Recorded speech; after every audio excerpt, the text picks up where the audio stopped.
क्योंकि जिस दिन साहब को 1986 में आकाशवाणी सुनाई दी थी, उस दिन साहब ने कहा कि मैं उस समय डिप्टी कलेक्टर था मधेपुरा में।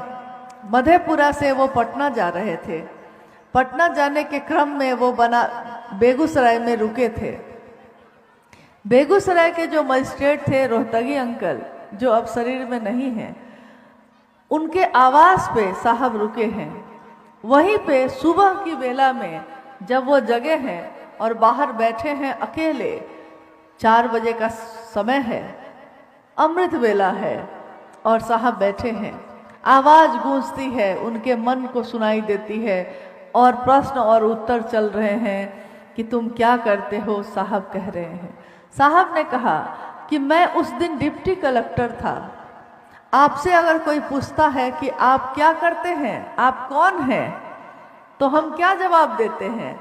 जब हमसे कोई पूछता है कि आप कौन हैं, तो आप क्या बोलते हैं? जो खेती करता है वो कहता है कि मैं किसान हूँ। कोई अगर शिक्षक है तो वो कहता है कि मैं मास्टर हूँ। कोई कहता है मैं प्रोफेसर हूँ। कोई कहता है मैं डॉक्टर हूँ। कोई कहता है मैं इंजीनियर हूँ। कोई कहता है मैं कलेक्टर हूँ। लेकिन साहब उस दिन डिप्टी कलेक्टर थे। आवाज ने पूछा क्या करते हो, तो इन्होंने कहा, इनको एक ही रूप अपना याद आया, क्या मैं शिव का शिष्य हूं, शिव शिष्य बनाता हूं।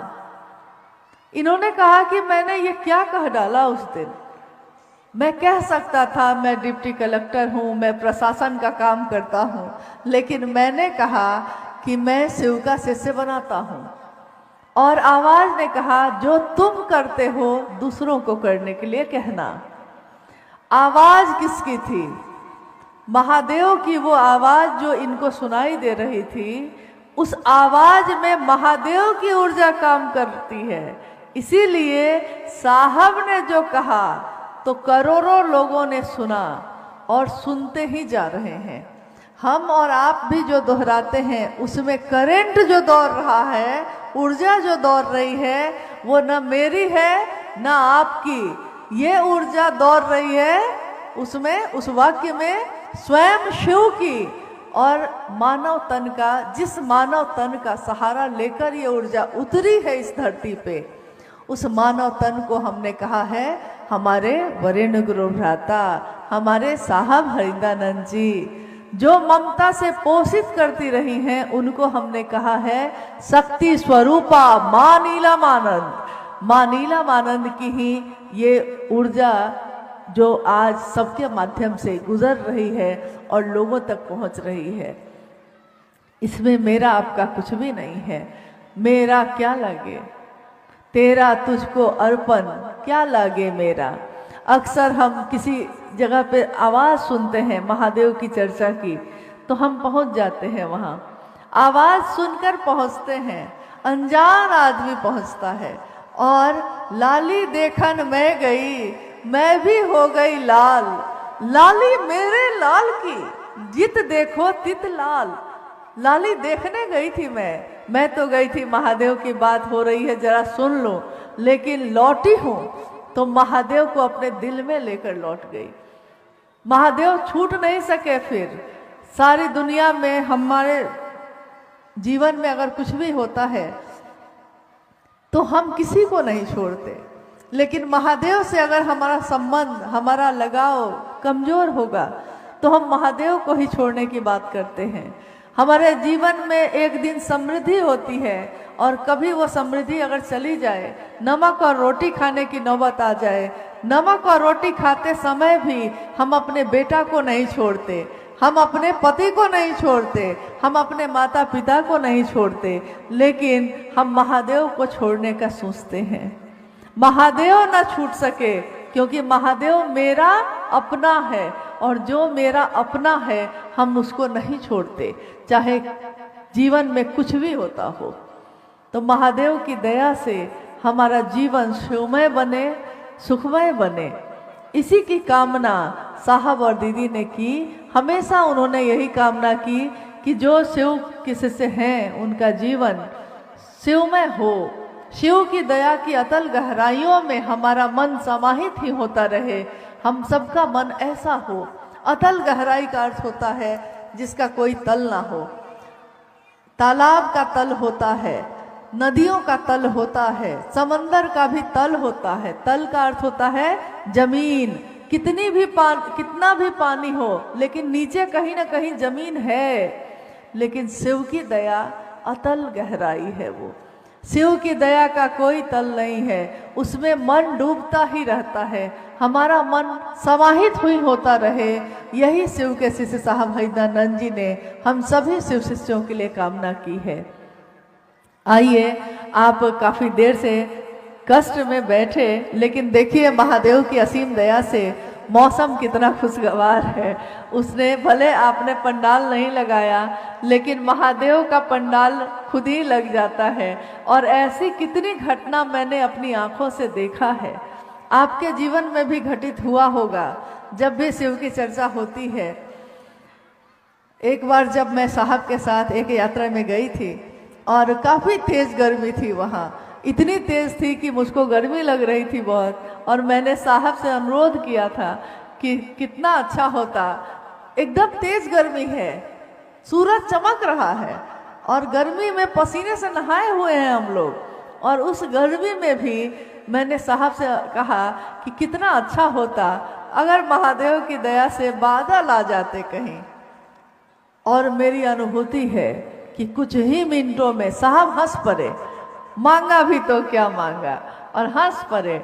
और कुछ ही मिनटों में पूरे आकाश में बादल ही बादल थे। शिव के शिष्य की इच्छा में बल है।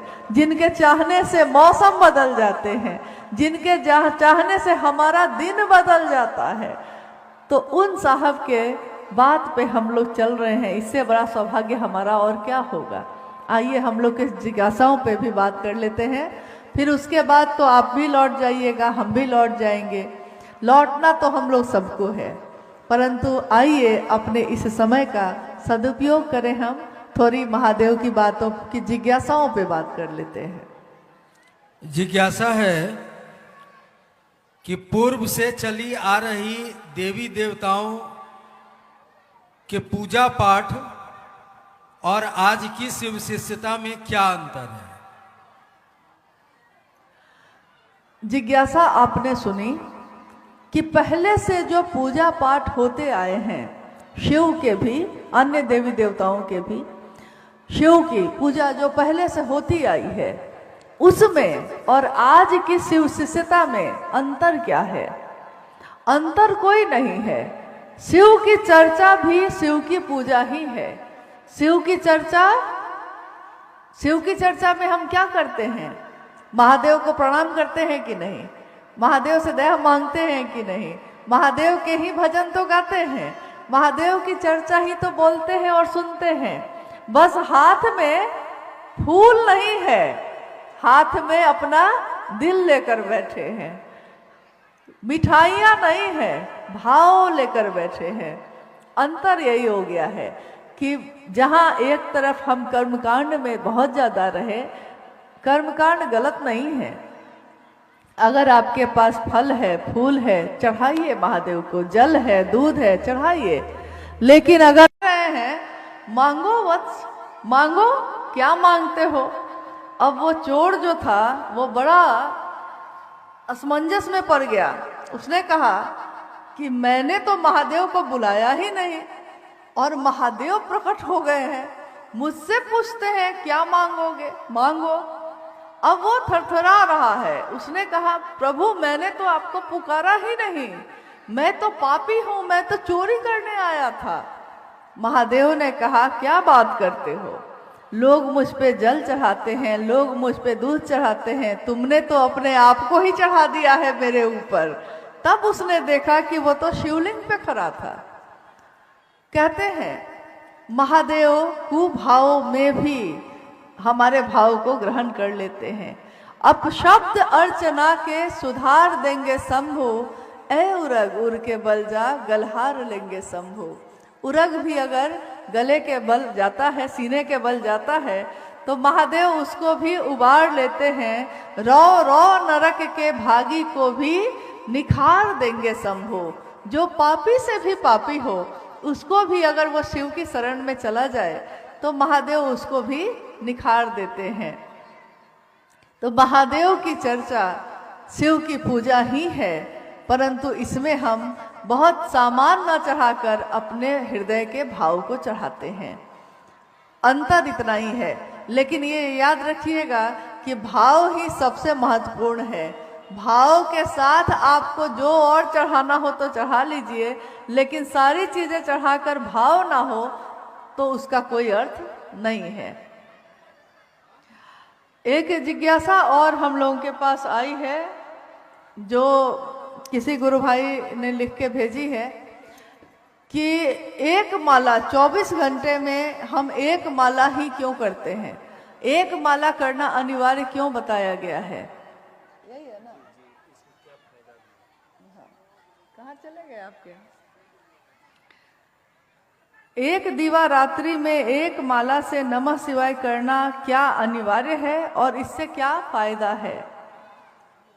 लौकिक और पारलौकिक कष्ट के लिए शिव के शिष्य अपने गुरु शिव को प्रणाम करने के लिए एक माला जप का भी विधान है।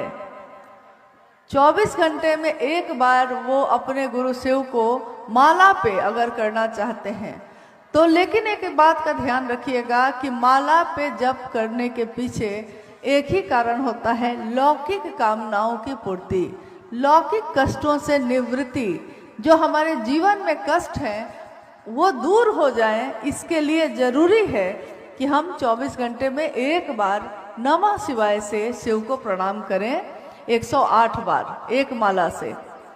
अब है कि क्या ये सांसों के साथ चलेगा? क्या हम सांस में नमः लेते हैं और शिवाय छोड़ते हैं? तो बहुत लोग क्या करते हैं कि उसके साथ साथ एक दाना भी आगे बढ़ाते हैं, सांस भी पे भी चढ़ा लेते हैं और दाना पे भी चढ़ा लेते हैं। लेकिन साहब ने कहा कि आप एक बार में 2 नाव की सवारी कर सकते हैं? नहीं कर सकते हैं। तो इसीलिए पूजा में या नमन करने में दोनों तरीके हैं। लौकिक कामनाओं की पूर्ति के लिए माला पे जप का तरीका है, तो उसका आपकी सांसों से कुछ लेना देना नहीं है। आप मंत्रानुक्रम से, यानी एक दाना एक दाना एक दाना आगे बढ़ाते बढ़ाते नमः शिवाय से शिव को प्रणाम करने की कोशिश करते हैं, शिव को प्रणाम करते हैं। और शिव के शिष्यों के लिए सर्वोत्तम विधि मानी गई है अजपा जप, जो सांसों पे हम करते हैं। सांस पे आप टुकड़े टुकड़े में भी कर सकते हैं।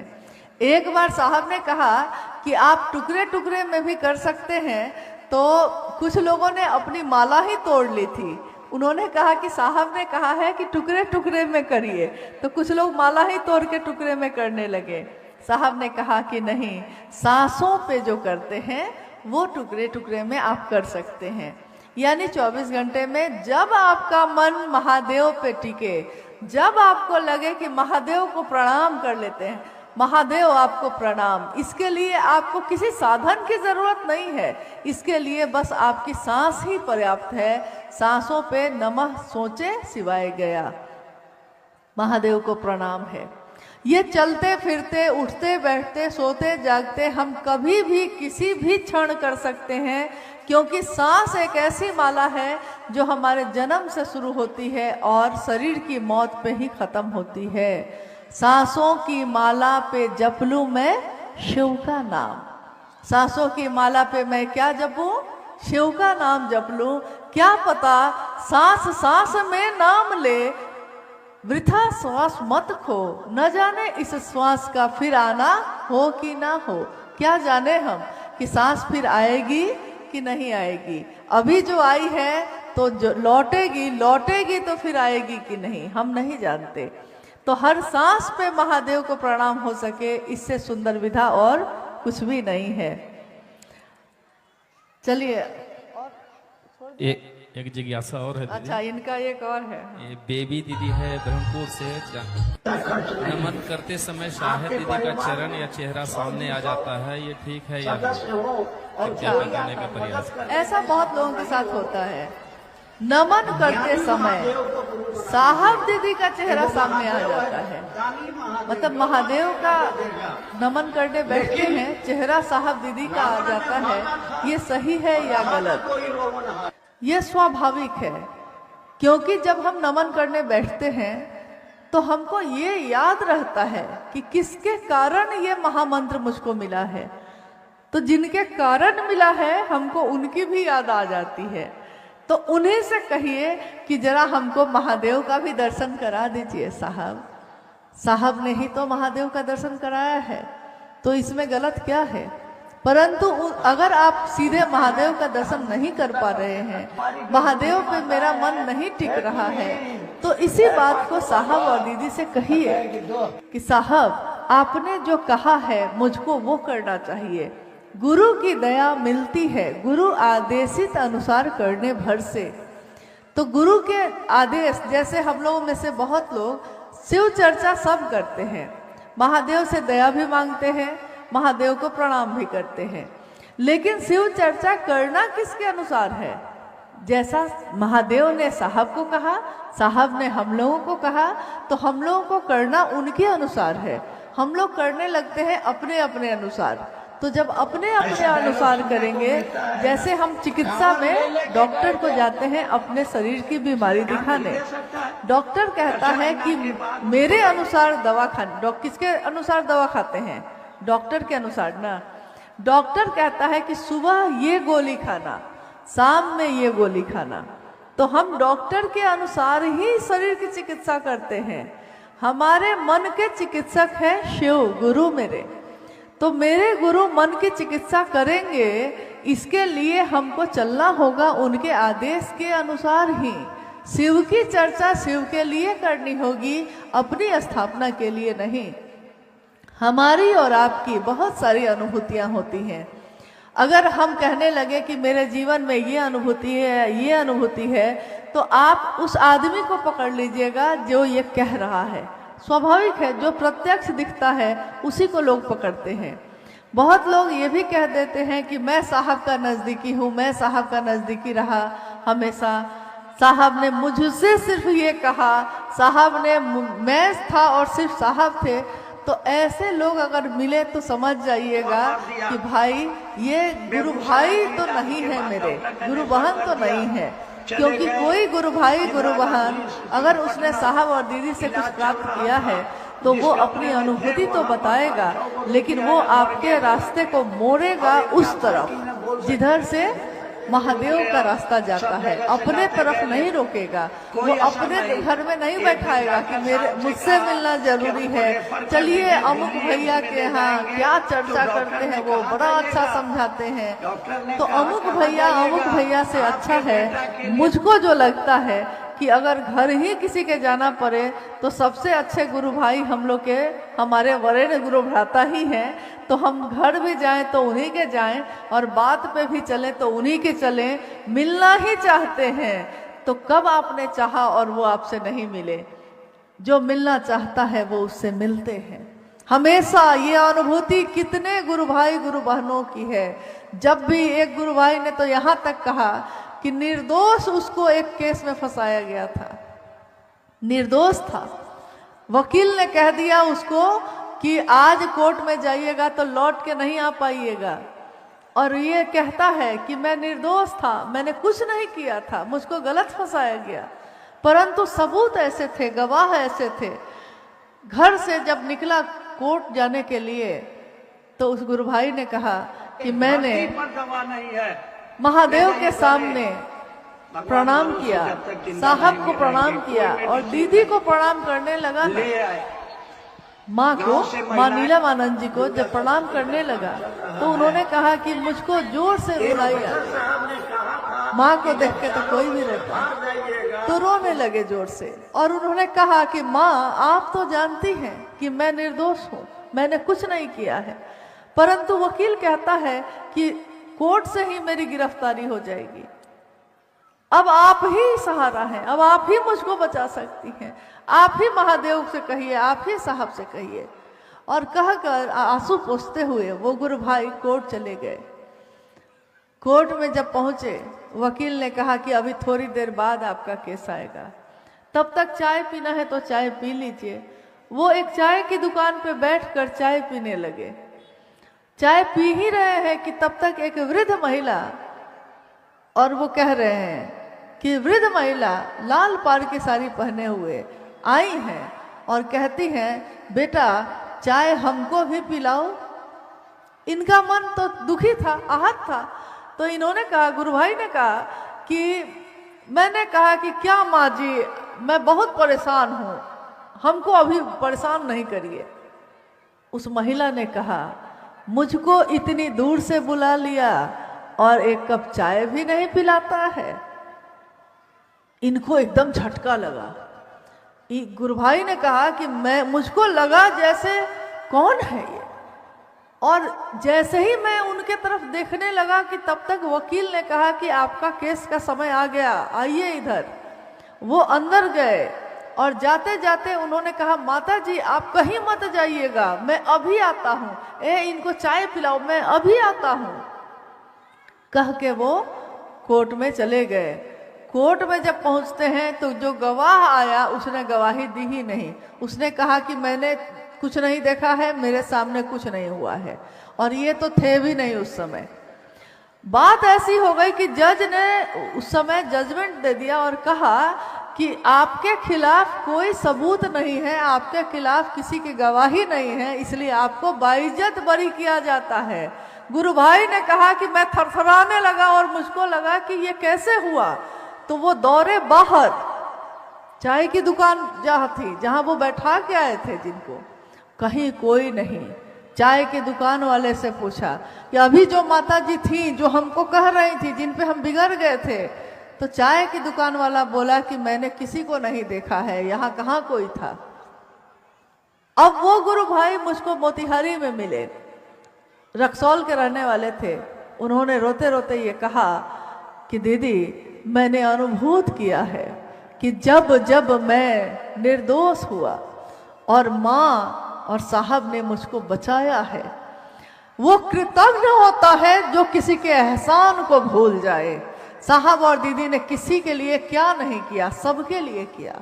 किसके लिए नहीं किया? अपना सर्वस्व दिया, महादेव की शिष्यता दी।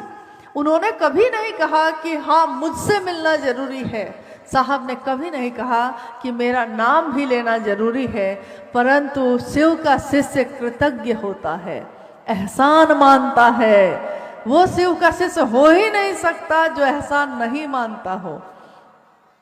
तो साहब ने नहीं कहा, परंतु हमारी शिव की बात पूरी ही नहीं होती अगर हम उनकी बात ना करें, जिन्होंने साहब ने, दीदी ने महादेव से मिलवाया है। तो साहब और दीदी की दया, महादेव की असीम दया हम सब पे बरसती रहे, यूं ही बरसती रहे। ये शिव शिष्यों की बगिया ऐसे ही पल्लवित पुष्पित होती रहे। रोज नए नए फूल खिलते हैं। न जाने कौन कहाँ इस समय कितने लोगों के नाम की घोषणा कर रहा होगा, हम नहीं जानते। शिव के नाम की गूंज उठ रही होगी और साक्षी हर जगह साहब स्वयं है। साहब ने स्वयं कहा कि मैं इसका साक्षी बनूं। महादेव से कहा, महादेव आपके नाम की गूंज उठे और मैं इसका साक्षी बनूं। आज का ये कार्यक्रम भी, या दुनिया में कहीं कहीं भी अगर महादेव की बात हो रही है इस क्षण में या अगले किसी क्षण में होगी, उसके साक्षी स्वयं साहब होंगे ही होंगे, इसमें कोई शक नहीं है। आज हम सब महादेव की दिशा में बढ़ रहे हैं। मेरा यही निवेदन है, हम लोगों के यहाँ आने का भी उद्देश्य यही है कि आपके जीवन में आपने जो किया होगा सो तो किया होगा। महादेव नहीं कहते हैं कि मेरे लिए करो, महादेव नहीं कहते हैं कि मुझको प्रणाम करो। कोई सज्जन, कोई साधु ऐसा नहीं बोलता, तो महादेव कैसे बोलेंगे? परंतु हमारा क्या कर्तव्य है? हम महादेव की दुनिया में रहने वाले लोग, लेकिन हमारी दुनिया में महादेव क्यों नहीं है? ये साहब की पीड़ा है। उन्होंने कहा, आपके छोटे छोटे घर हैं, छोटा छोटा परिवार है, एक मकान बनाया है आपने, लेकिन आप कहते हैं कि ये मेरा है, ये मेरा है। आप थोड़ा अपने घर से बाहर निकलिए, आकाश को देखिए और आप देखिए कि ये महादेव का आकाश है और इसी आकाश के तले आप रहते हैं। महादेव की दुनिया में आप रहते हैं। आपकी दुनिया में वो महादेव रह सके, इसके लिए महादेव से दया मांगिएगा। चलिए, आज आप लोग ने बड़ा अपना समय का दान दिया है और हम सबों ने इसका सौभाग्य पाया है कि अपने गुरु के लिए आज पाकुर की इस धरती पे आने का सौभाग्य मिला है। आप सभी के चरणों में मेरा प्रणाम है। आप सभी को मेरा प्रणाम।